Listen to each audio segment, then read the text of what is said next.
Sheikh Hamza Yusuf is an American presidential advisor on Islam and a man who's established himself as a leading spokesman on Muslim-Christian relations in the wake of the September the 11th attacks. But 42 years ago, he was born plain Mark Hansen, son of American middle-class academic parents in the state of Washington. Although there were some Christian influences on his early life, especially from the Greek Orthodox Church, they weren't profound. And Hamza Yusuf describes the person he was then as an ordinary sports-obsessed teenager with no particular interest in religion. But, like the people whose stories we'll be hearing over the next 4 weeks, his outlook changed forever following a close encounter with death. It was a car crash which altered the course of his life, prompting first a conversion to Islam, then a deep interest in Islamic scholarship, which persists to this day. But he could have foreseen none of this on that fateful day when disaster struck the 17-year-old all-American boy. I was with a group of friends and we were out partying, and a friend of mine was driving a car at a very high speed and lost control of it, and we crashed into a brick wall and actually destroyed the wall. Really, for all intents and purposes, I should have been killed in that accident. In fact, the police officer did not understand how I survived. And I've actually had this kind of inkling of a suspicion that I didn't survive. Everything that happened after it was almost like maybe trying to work out what happened in that moment. It was a very powerful experience. Did you have a split second of clarity? I had a split second of more than just clarity. I had a split second that turned into a lifetime. I had one of those classic saw my entire life flash before my eyes. Time suddenly expanded and I wasn't in the car anymore. I was somewhere else. And then suddenly it was over. And I don't remember anything other than glass shattering. And did the life that you saw flashing before you leave you disappointed or wanting more? What was it? What was the experience like? I think initially I was in shock. It was a very traumatic experience, and I actually was in shock. And I think it took me about 6 months to come out of that shock. It was like just a very powerful wake-up call. And during those 6 months, it began just an exploration of what would have happened had I died. Where would have I gone? Was I ready to go there? Because I did have a deep sense of that there was something on the other side. Now, denominationally, you were baptized into a Greek Orthodox background. Was it to the spiritual traditions of Eastern Christianity that you looked?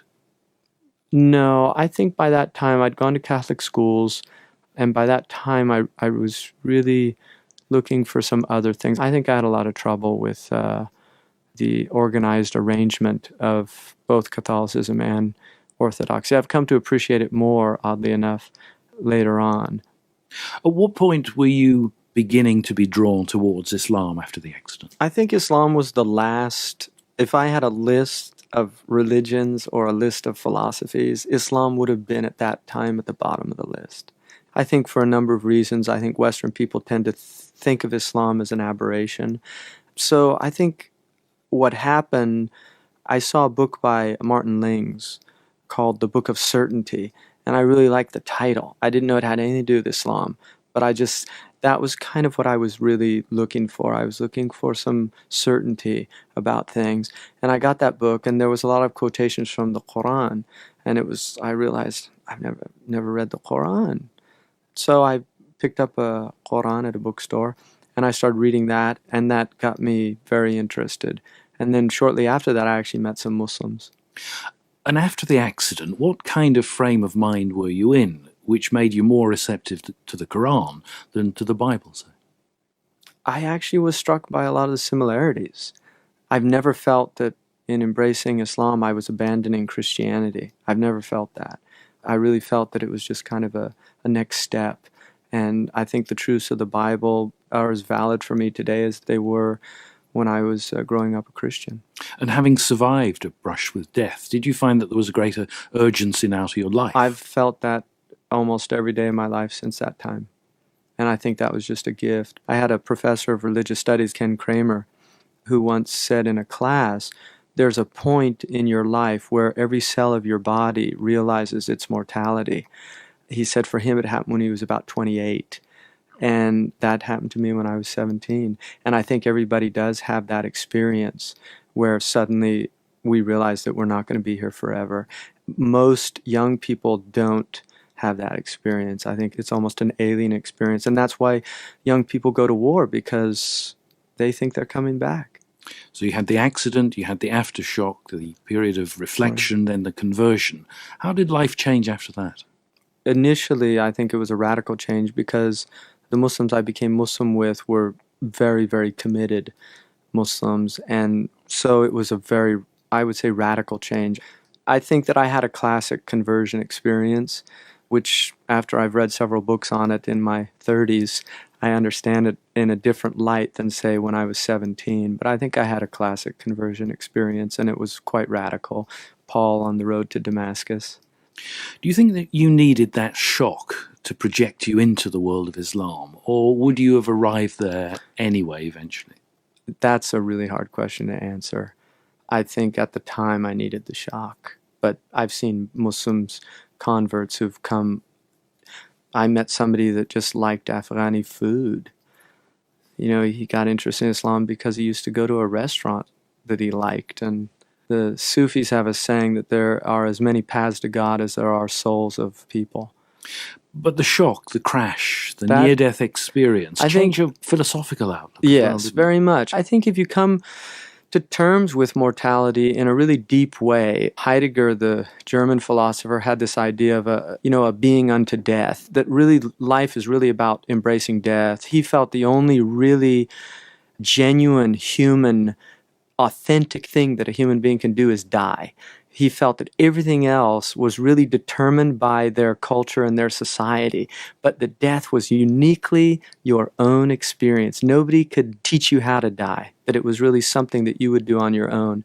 And I think that for me, there was something of that there, of recognizing the power of death and the presence of death. And ultimately, I think the reason that we still have religion, the reason we still have philosophy, and the reason we have science is because they deal with these big issues. These are the issues that we're all confronted with. And I think what the world is, the Vanity Fair of the world, is that we use the world really as a way of just, in a sense, constantly engaging ourselves in the world so that we're really not looking at these big questions, but they're always looming on the horizon. And when a death occurs in the family, when we get sick, if an accident happens, that's when the issues reemerge. But I think there's a lot of attempt in human beings to deflect these really big questions. What about life, though? Did the Quran enhance the here and now for you? Very much. And I think my experience with what is called a near-death experience, I think enhanced my life. My wife and I have an interesting relationship in that I've always felt and really indicated that to her, that we don't know if we're going to get through this day. It's a gift when you're really aware of that, because I think the immediacy of life, the preciousness of the moment becomes much more real. And I think that's been a real blessing about that, of having that. There's not a day that goes by that I don't think about death, not in a morbid way. It's not a morbid thought to me. It's more of, I'm here, I'm breathing, I need to enjoy this. And it really helps me keep a perspective. On September 11th, for instance, which was very traumatic for a lot of people, that evening I went out, I'm an amateur astronomer, and I just looked up at the skies and saw the moon right where it should have been, saw the summer triangle, Vega, these constellations that are up there, and just they were right where they were supposed to be. And it kind of reminded me everything's in place in the universe, that we can't get too caught up with our little madness down here, because there's a lot of order out there, and sometimes these non-essential disorders, the mental formations, can really trap us and get us caught up. I mean, if you had to compare and probably contrast the person you were before the accident and the man you are now, what would you say? I would say an adjective I hear a lot is intense.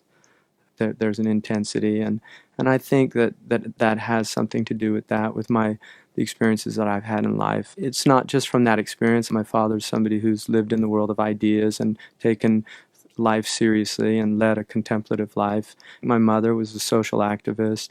So my background in growing up, but also in these experiences, has just made me really very intensely engaged with life. I feel that I have engaged life. I haven't spent a lot of time watching TV or summer reruns. Did any of the old Mark Hansen survive, or was the crash a full stop? No, I think very much so. I don't think we can get away from some really essential aspects to our personalities. And for me, life is it's cutting away at the coal to get to that diamond. I think that we're all born with that essential jewel essence that we all contain. I think every human being has it.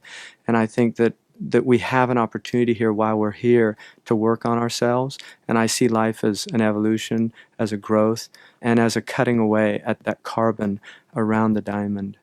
Have you ever wondered why, in fact, you were spared when so many people in car accidents are clearly Aren't. not? Yeah, I've thought about that a lot. I think that it's a second chance. I think it's a gift. I see it as a gift.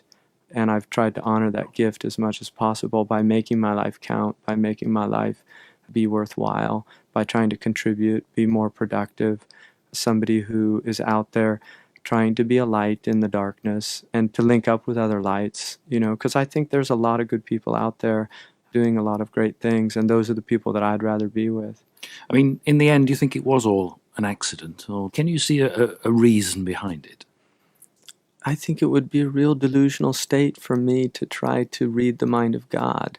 I'm not, I hope, deluded enough to believe in that type of, I'm a chosen one or something like that. I would not say that in any way. I think we're all chosen by the mere fact of our existence. And I think that some of us might have a greater awareness of that than others, but it certainly doesn't make them any more chosen. It might make them a little more conscious of that. So I feel, in a sense, that is probably, for me, what that accident was, is waking up to the chosen aspect of life. All of us have a mission that we wake up to, and I feel I woke up to my personal mission, and that's a great gift, and I hope that everybody would wake up, because I think everybody's here for a reason. The street sweeper has as much right to be here as the prime minister. And that's the beauty of life on Earth. Obviously, all the people in this series have encountered death and then escaped it. Equally obviously, they won't go on escaping it indefinitely. Right. When you meet death for real, how will you face it? I once saw a little girl. It was after a mudslide in Peru. You might have seen this. It was broadcasted all over the world. They worked 24 hours to get her. She was trapped in a grade, and they were trying to get her out of this mudslide. She was, I think, about 8 or 9 years old. Her parents were there, and they couldn't get her out. It took her 24 hours. She was totally exhausted. And finally, the chain snapped, and she literally sunk into this mud on live television. And as she was sinking into the mud, she smiled and waved goodbye. And what I got from that is the submission of children. One of the things about children that really strikes me is if you work in a hospital or go to a cancer ward, children are never angry that they have cancer. They don't get angry that it happened to them, whereas adults they get angry. Why me? Why am I suffering? I think children have this acceptance of the decree, so to speak, that Providence has a hand in these things. And my hope is that I would meet my death like that, of just accepting it's time to go now.